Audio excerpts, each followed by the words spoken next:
X5 news at 5। संसद के monsoon सत्र में नीट पेपर लीक और कॉकरोच जनता पार्टी के समर्थकों पर कथित लाठीचार्ज के मुद्दे पर जोरदार हंगामा हुआ।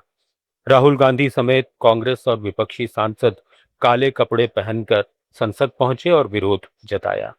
समाजवादी पार्टी प्रमुख अखिलेश यादव ने लोकसभा में पुलिस कार्रवाई पर सवाल उठाए। राज्यसभा में नेता प्रतिपक्ष मल्लिकार्जुन खड़गे ने कहा कि जब तक शिक्षा मंत्री इस्तीफा नहीं देते तब तक इस मुद्दे पर निष्पक्ष और सही चर्चा संभव नहीं है।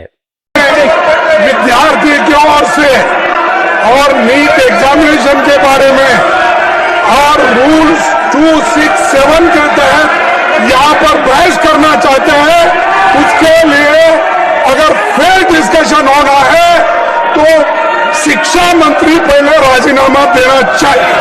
धन्यवाद। जब वो राजीनामा नहीं देंगे निष्पक्षपात चर्चा यहाँ नहीं होगी। इसीलिए अगर निष्पक्षपात चर्चा होना तो मैं रिक्वेस्ट करता हूं गवर्नमेंट को वो रिजिग्नेशन दिलाए, चर्चा शुरू करेंगे। 267 के तहत हम शिक्षा चर्चा शुरू करेंगे। ये क्या है सर? डेमोक्रेसी है। बच्चों को बचा हुए मार रहे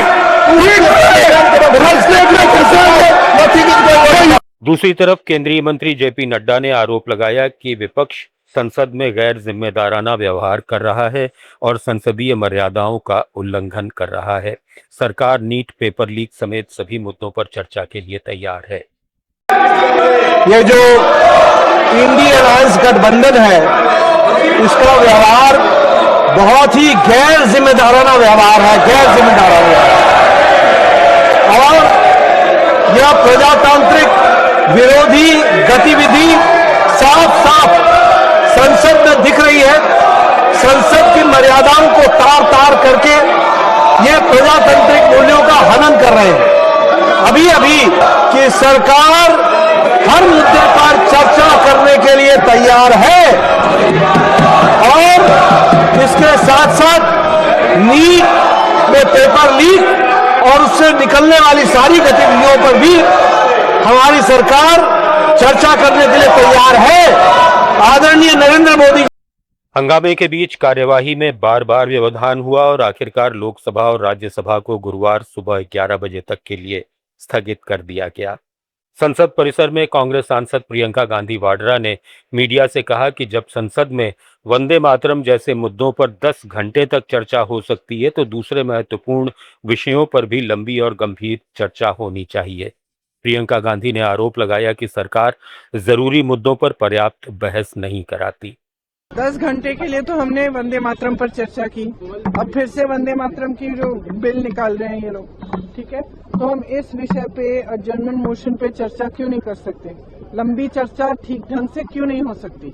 ये पूछिए आप सरकार से।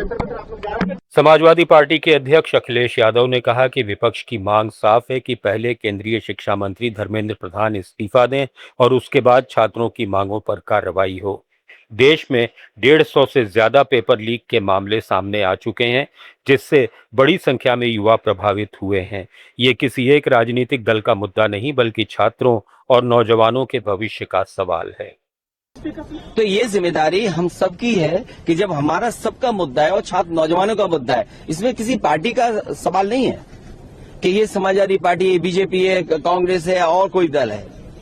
ये सवाल छात्र नौजवानों का हम सब उठा रहे हैं। जो छात्र नौजवान आ रहे हैं वो अपनी मांगों को लेकर के आ रहे हैं। न उनको कोई तैयारी करा रहा है, न कोई उनके इंतजाम कर रहा है, न खाने का इंतजाम, न आने का इंतजाम।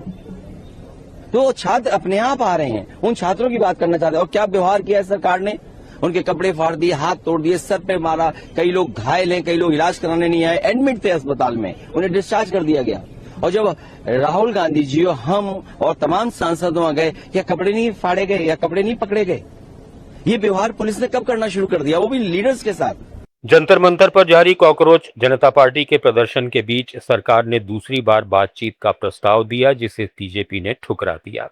सीजेपी प्रवक्ता सौरव दास ने कहा कि संगठन किसी के घर या दफ्तर जाकर मुलाकात नहीं करेगा।